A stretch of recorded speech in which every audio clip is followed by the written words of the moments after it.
Okay, let's just dive right into this explainer.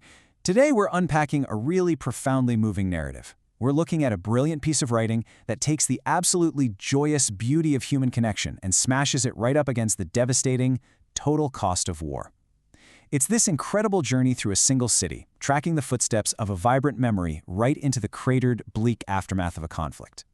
Honestly, it's a fascinating look at how we process and remember the past. So, let's get into it. So right out of the gate, we get this incredibly direct, immersive plea to remember. Remember Barbara? It rained endlessly on Brest that day. The narrator just pulls us right into the scene. He isn't reciting some distant, dusty historical event. He's talking directly to a woman named Barbara. It establishes this deep, intimate connection instantly.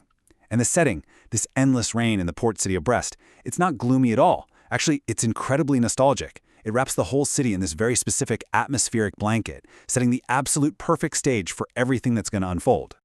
Part 1. The Radiant Memory. Now, what is really fascinating here is the author's use of one very specific descriptive word. In the original French, the word is ruisselant, which literally translates to streaming or dripping with water. Now think about it. Usually, if you're caught in an endless rainstorm and you're absolutely drenched, you'd be miserable, right? But here, the narrator describes Barbara as smiling, blooming, and ravished while she's literally dripping wet. The weather isn't a burden at all. It actually enhances her joy. She's completely in sync with the elements, just radiating this incredible inner warmth despite the endless downpour. From there, the narrator constructs this incredibly lively, almost cinematic mini-narrative of two lovers reuniting in the rain. He remembers crossing paths with her on the Rue de Siam, which is a real bustling street in Brest. They exchange smiles, totally as strangers, but then a man sheltering under a porch suddenly shouts her name, "Barbara!" and she just runs joyfully straight into his arms. It's a moment packed with pure warmth and innocence. We're essentially just witnessing this fleeting, beautiful little snapshot of everyday love. It's so unpretentious, completely ordinary, and yet deeply magical. Part 2. Strangers united by love. So how does the narrator explain his sudden familiarity with Barbara? He says, "I say you to all those who love each other, even if I do not know them." And there's a great linguistic detail here. In the original French, he uses the intimate familiar pronoun tu instead of the formal version.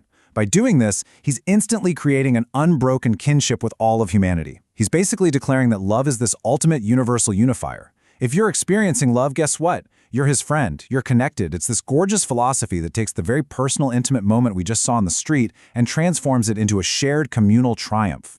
That love then projects outward, and it literally transforms the entire physical geography of Brest.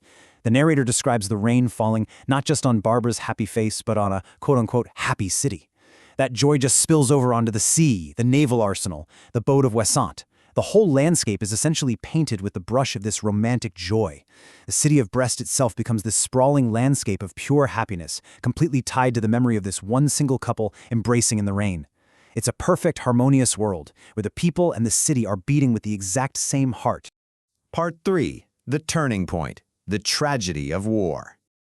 Oh, Barbara, what madness war is. Or, more bluntly, what stupidity war is.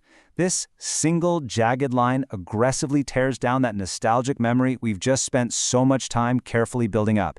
It's a sudden, jarring slap of reality. The poetry stops being romantic and suddenly becomes raw, blunt, conversational. It yanks us out of the beautiful past and forces us to look at a horrific, senseless reality.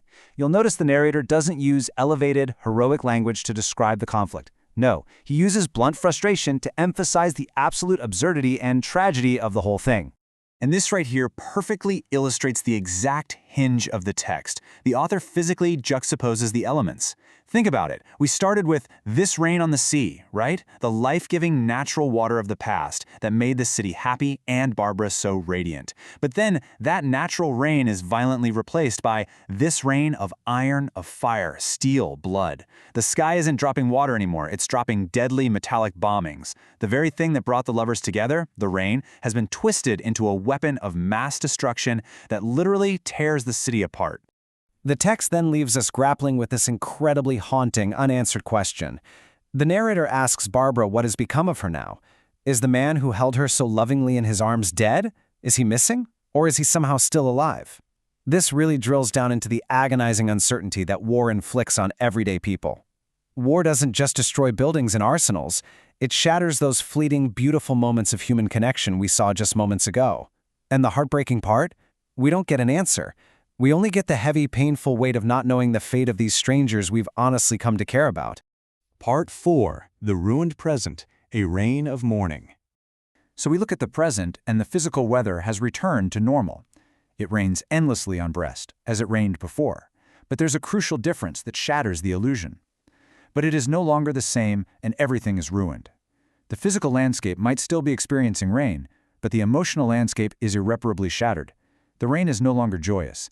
It isn't life-affirming. It's been replaced by a terrible, desolate rain of mourning. All that innocence is just gone forever, replaced entirely by this heavy, collective grief. And the imagery devolves even further as we look at the bleak aftermath. The violent explosions, that storm of steel and blood we talked about, are technically over, but what's left isn't peace. It's a slow, quiet decay. The narrator actually compares the clouds to dying dogs that just burst and disappear down the water, rotting far away from the city. I mean, it's a grotesque, deeply unsettling image, right? It shows us that the aftermath of war isn't a clean slate. It's a festering, rotting wound that slowly washes away, taking all the dignity and the life of the city right along with it. Which brings us to the crucial point, this stark finality, of which nothing remains. The entire happy city of Brest, the bustling Rue de Seine, the smiling strangers, and the vibrant life it once contained, has been absolutely erased. The physical destruction is total. And really, this is the ultimate cost of that madness of war. It doesn't just kill people. It annihilates the very space where love and memory were once allowed to happen. It turns a living, breathing city into absolutely nothing. So I want to leave you with this final thought as we wrap up this explainer. When a city and its people are reduced to absolute nothingness, is our memory the only thing that can survive the devastation of war?